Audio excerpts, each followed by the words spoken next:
I am Evelyn, 54 years old, and for 27 years, I have lived with a quiet shadow.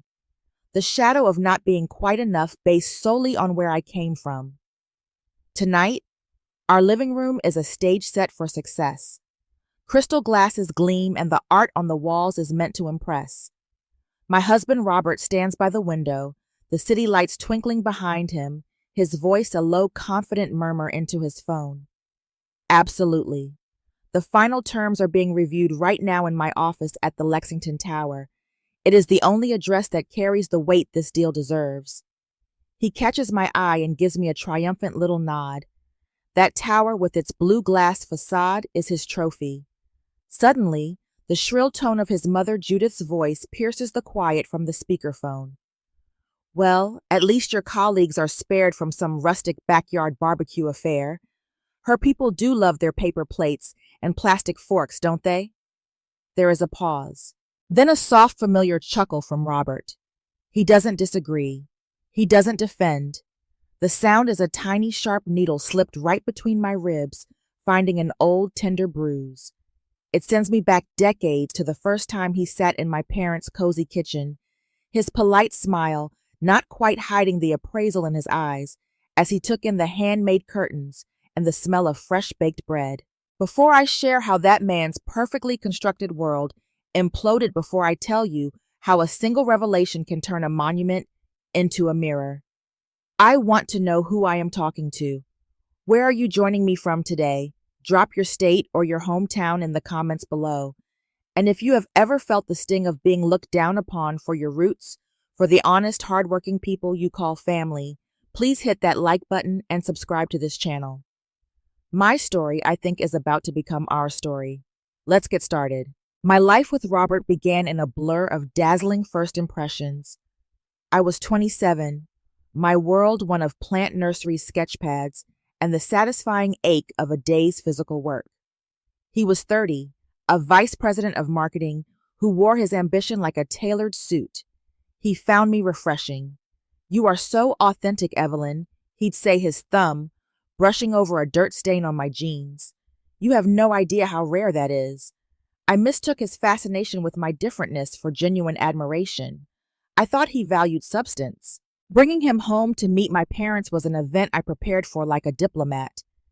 Their house was not grand, but it was solid and full of love, much of it built by my father Walter's own hands. He was a master carpenter, and the home bore his signature in every dovetail joint and custom cabinet. My mother Margaret, a retired librarian, filled the space with books and the comforting aroma of her cooking. Robert arrived bearing an imported cheese and an air of polite inspection. I watched his gaze travel over my father's workshop, a sanctuary of sawdust and stacked timber, and I saw a slight, almost imperceptible tightening around his mouth. Over a dinner of pot roast and mashed potatoes, my father spoke with passionate knowledge about restoring the original woodwork in historic townhomes. Robert listened, nodding, but his eyes kept drifting to his watch. When he asked my brother Daniel, then in his early 20s, and apprenticing with my dad about his career trajectory, Daniel's answer was straightforward: learning the trade from the ground up. Maybe start my own crew someday, focus on quality restoration. Robert smiled a thin, tight smile. Practical. Very hands-on. That's admirable. The car ride home was quiet for the first 10 minutes. Finally, Robert spoke. "They are lovely people, Evelyn. Truly. Salt of the earth. But your brother, he needs to think bigger. In my circles, perception is reality. He could benefit from a professional development course." The criticism disguised as concern settled in my stomach like a cold stone. I told myself he meant well. He wanted to help Daniel, to help all of us ascend to his level. Our wedding was a masterpiece of social orchestration planned down to the last detail by Judith. My family stood out like wildflowers in a bouquet of orchids. My father's toast, heartfelt and simple, was met with polite, confused smiles. My mother's homemade lace on my gown was described as quaint. All evening, Robert was my whispered prompter. Maybe ask your aunt to lower her voice. Perhaps steer your cousin away from the shrimp cocktail. He has been back 3 times. Each gentle correction was a lesson in the unspoken rules of his world, a world I was now required to inhabit. The mandatory monthly dinners at his parents' estate were exercises in high anxiety. Conversation was a competitive sport, and the topics, private equity summer homes in the Hamptons, the pedigree of this year's charity gala chair, were a foreign language. When my work came up, Judith would smile thinly. How pastoral. Do you have many clients who appreciate that rustic aesthetic? I slowly began to contort my own narrative. I stopped saying I designed gardens. I said I curated native plant integrations and designed experiential outdoor environments. I was editing the essence of who I was to fit into the margins of their world. The criticisms were never loud, never cruel in an obvious way. They were delivered with a smile, a pat on the hand, a tone of benevolent enlightenment. One Christmas, my mother gifted us a beautiful quilt she had sewn, each stitch perfect the pattern, a family heirloom. Robert held it up. Margaret, this is incredible. It looks almost store-bought. The word almost did all the work. He reframed their thoughtfulness as charming eccentricity. When my father spent months crafting a stunning solid oak dining table for us, Robert insisted on placing it in the breakfast nook. The formal dining room needs something more. Contemporary, he explained. We can enjoy your father's work every morning. The event that crystallized the chasm between his perception and my reality was our 25th anniversary party. It was Robert's grand production. The guest list was a who's who of his professional life. My parents and Daniel arrived. My mother wore a classic dress she had owned for years. My father and brother were in clean pressed suits that were functional, not fashionable. I saw Robert's quick, panicked scan as they walked in. He ushered them toward his managing partner, Charles. Charles, I would like you to meet Evelyn's family. Walter, Margaret, Daniel. They are wonderfully unpretentious people. The word unpretentious hung in the air, heavy with condescension. Later, Charles, perhaps out of genuine curiosity or polite boredom, struck up a conversation with Daniel. So, Daniel, what field are you in? Daniel answered plainly without fanfare. I run a property management and construction firm. Robert, who had been circling like a nervous shark, glided over and clapped Daniel on the shoulder with forced heartiness.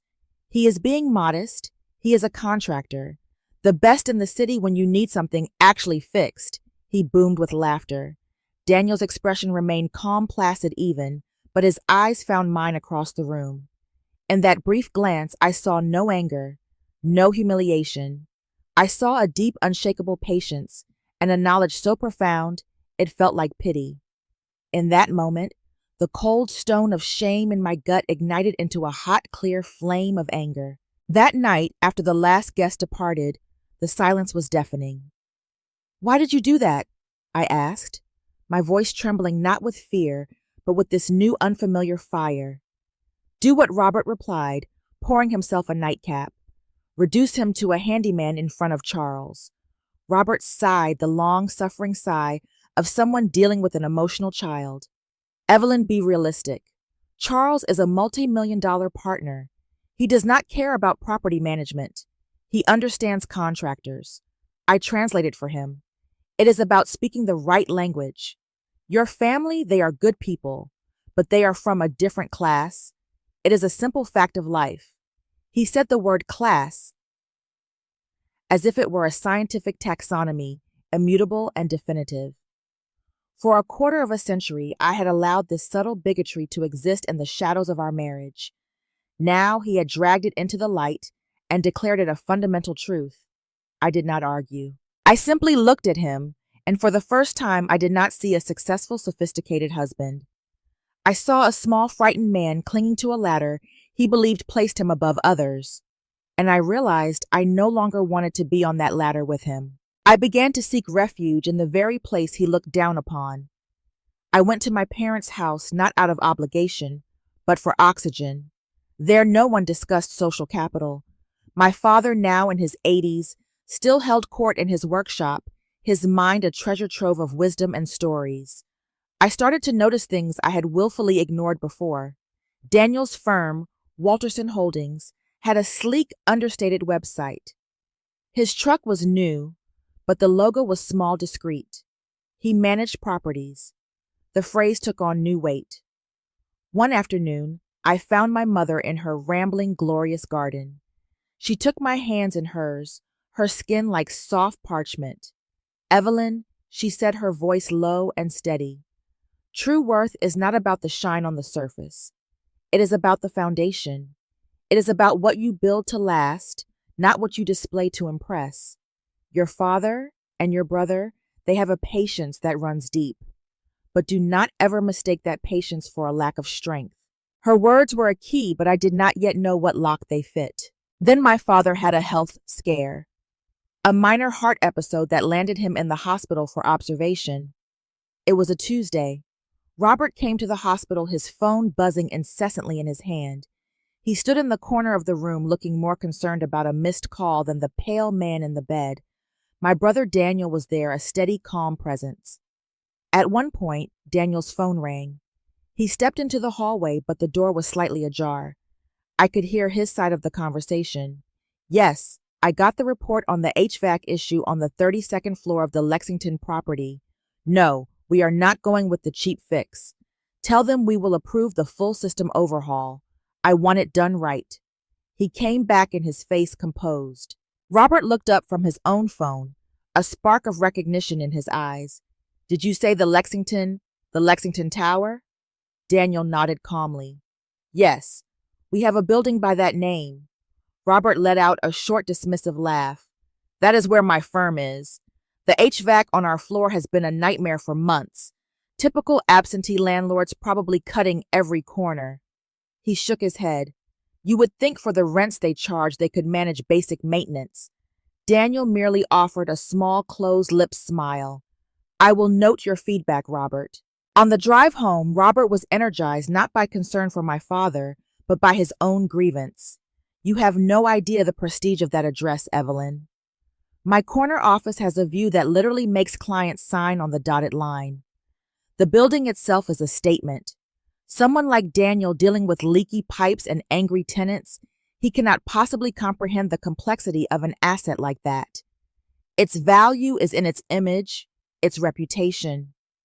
He went on painting a picture of his own importance, framed by the walls of a building whose owners he casually disparaged. A few days later, my father was home tired but recovering. My mother pulled me aside in her sun-dappled kitchen. She poured us 2 cups of tea and fixed me with a look that saw right through me. "Your father started with a hammer, a saw, and a profound distrust of debt," she began. "He built things that lasted. He saved. He bought a little land here, a small building there when no one else wanted it. He never wanted a flashy life. He wanted a secure one." Daniel shares that vision. They have built something substantial, not to show off, but to shelter this family for generations. She squeezed my hand. "The wealth they have is quiet, but it is real, and it gives them the freedom to be patient with those who judge what they do not understand." The puzzle pieces were beginning to move in my mind, but the full picture remained just out of sight. The call came on a rainy Thursday morning. Robert was already in a foul mood, late for a meeting. Then his direct line rang. I could hear the sputtering anger of his voice from the kitchen. "What do you mean a pipe burst on our floor? How much damage? This is unacceptable." He slammed down the phone. A major water line had ruptured in the ceiling above his firm's prestigious offices at the Lexington Tower. It had cascaded down, ruining carpet, damaging drywall, and shorting out electrical systems in several partner offices. The managing partner was furious. They were losing billable hours by the minute. Robert, as the point person for their lease and facilities contact, was ordered to get down there and deal with the building ownership immediately. He was to demand expedited repairs, full compensation, and accountability. "I have to go down there and read the riot act to these slumlord bastards," he snarled, straightening his tie in the hall mirror. This is exactly the kind of incompetence you get with these passive investment groups. They will understand one language, the threat of a lawsuit. He puffed out his chest, the aggrieved knight preparing to confront the dragon. I remember a strange, cold calm settling over me. I simply said, "Good luck." An hour later, Robert was ushered into a conference room on the building's management floor. He entered with the imposing stride of a man who held a juicy lease and righteous indignation. He was prepared to intimidate, to dominate the hapless property managers. Seated at the head of the polished conference table were three people. A man in a sharp suit Robert didn't recognize, the building's attorney. A woman with a severe bun and a stack of files, the head of property management. And at the center, relaxed in his chair, wearing a perfectly tailored charcoal gray suit, was Daniel. Robert stopped short. A flicker of confusion crossed his face, quickly replaced by a strained, bewildered smile. "Daniel, what are you? Is there another issue with Dad?" Daniel did not smile. He gestured to the empty seat opposite him. "Please, Robert, have a seat. We understand you have some concerns regarding the incident on floor 28. Robert slowly sank into the chair, his confident facade beginning to crack at the edges. I am here to speak with the ownership representation about the significant damages and the unacceptable." "You are," Daniel interrupted, his voice calm, professional, and utterly devoid of the familiarity Robert expected. "I am Daniel Walterson, principal of Walterson Holdings and Properties." He slid a business card across the table. The card was thick, creamy stock. The logo was elegant, understated. Walterson Holdings and Properties. And beneath it, in smaller print, a family-owned real estate portfolio. Robert stared at the card. His face, usually so controlled, went through a series of rapid, silent transformations. Confusion. Dawning, horrific comprehension. Pale, bloodless shock. Walterson. Walter's son. The name was a sledgehammer. His eyes darted from the card to Daniel's impassive face, to the attorney, to the property manager. The truth detonated inside him with a force I can only imagine. Every snide comment, every condescending laugh, every time he had called my family low-class, practical, unpretentious salt of the earth, all of it echoed in that silent, expensive room. The men he derided as mere contractors, the family he thought belonged in a different, lower world, they were not just the owners of this building. They were the foundation of the very symbol he used to prop up his own self-worth. He had been looking down on the people who literally held the deed to the ground beneath his feet. The tower of his arrogance crumbled in an instant. He could not speak. He could barely breathe. He came home that night a ghost of the man who had left. The bluster was gone, replaced by a jittery, pale anxiety. He poured a scotch, his hands shaking so badly the ice cubes clattered against the glass. "You knew," he finally accused, his voice hoarse. "All this time you knew, and you let me make a fool of myself." "I knew my family was comfortable," I replied, my own voice surprising me with its steadiness. "I knew they were smart and careful and principled. You were the one who decided comfortable meant inferior. You were the one who needed to feel above them. I never hid who they were. You just never saw them. You saw your own projection." He launched into a frantic, stumbling explanation. It was a defense mechanism, a product of his own middle-class upbringing, the pressure from his parents. He never meant it, not really. He admired them, he did. He was just trying to navigate different social spheres. The words were empty, pathetic beads on a broken string. I listened. For 27 years, I had listened and softened and made excuses. This time I heard only the hollow echo of his own insecurity. There was no anger left in me, only a vast, clear certainty. My family chose a life of substance over show, I told him. They built things that last. They value the craft, not just the credit. They have a patience you mistook for simplicity. And they have a strength you mistook for weakness. What we had, Robert, was built on a lie. The lie that your world was better, that your approval was something to be earned. I do not want to live inside that lie anymore. What are you saying? He whispered, his face ashen. I am saying I am going to stay with my parents for a while. And you should know Daniel will handle the repairs at the Lexington Tower with complete professionalism. His business ethics are not contingent on personal feelings. But my decision is, I packed a single suitcase. The act was not one of fury, but of finality. Moving into the small sunlit guest cottage on my parents' property was not a retreat. It was a homecoming. The air smelled of pine and damp earth, not lemon polish and ambition. I woke to bird song, not the hum of traffic. I spent my days with my hands in the soil of my mother's garden, helping her while she shared stories of my father's early struggles, his visionary land purchases in then undesirable parts of the city, his belief that value was created, not bought. I started spending afternoons at Daniel's office. It was not a sprawling suite, but it was efficient calm. He showed me the portfolio.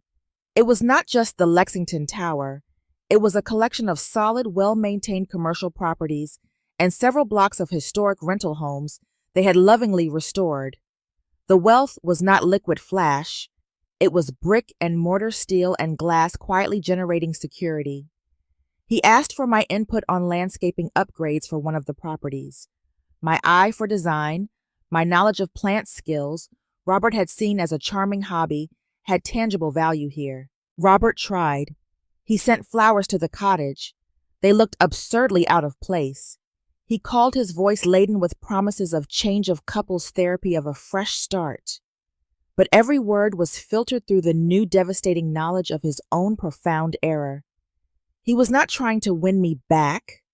He was trying to rebuild his own shattered self-image, and he wanted me as a component. His parents even called their concern thinly masking a panic about social embarrassment. It only solidified my resolve. I made an appointment with a lawyer, a kind, no-nonsense woman named Gail. I told her I wanted a fair and dignified dissolution, not a war. I wanted my freedom and a fair share of the marital assets we had built, which I realized, with a painful irony, were dwarfed by the inheritance I had never thought to claim or count. The process was not about revenge. It was about reclaiming my narrative, my worth, on terms that had nothing to do with Robert's measuring stick. The divorce was finalized 8 months later. It was civil, largely because I refused to engage in battles. Robert kept the house, the car, the trappings. I took a settlement that was fair and invested it into my own new venture. I did not need his world's validation to build something of my own. Robert kept his job at the law firm. Daniel, true to his word, handled the insurance claim and repairs at the Lexington Tower with scrupulous fairness. He even upgraded the HVAC system throughout the building. The partners were pleased. I heard through the grapevine that this only deepened Robert's quiet mortification. To be professionally indebted to the man he had called a contractor was a humiliation no corner office view could erase. His perfect facade was permanently cracked. My own healing was not linear. There were nights of loneliness, grieving not for him, but for the decades I had spent shrinking myself. But those nights grew fewer. In their place came a strengthening sense of self. I launched Evelyn Ross Designs, specializing in sustainable native landscaping for commercial and residential properties. My first major client was Walterson Holdings. My work rooted in my own heritage, and hands began to flourish. The lesson I learned is this: class has nothing to do with income brackets or zip codes. Real class is integrity. It is the quiet dignity of a job well done, the strength to build something that outlasts you, and the humility to know that no one is above another because of a title or an address. Arrogance is a tower of glass. It might glitter in the sun, but it is fragile. It cannot withstand the solid, unshakable weight of the truth. And the Lexington Tower. I pass it sometimes. I do not see a monument to corporate power. I see a building my father had the foresight to buy my brother, has the skill to maintain, and my family has the wisdom to own without needing to boast about it. I see a lesson in brick and mortar, and I smile because the greatest treasure I inherited was never on a balance sheet. It was the unshakable knowledge of my own worth and the freedom that comes when you finally stop believing other people's judgments. If my story resonated with you, if you have ever reclaimed your own narrative after someone tried to define you, I would love to hear about it in the comments. Share your own moment of clarity. And if you found strength in this journey, Please like this video, subscribe for more stories of quiet resilience, and share it with someone who might need a reminder of their own inherent value. Thank you for listening, for being part of this community. Remember, your foundation is your own. Build it well and never let anyone convince you to apologize for its strength. Wishing you peace and the courage to own your truth.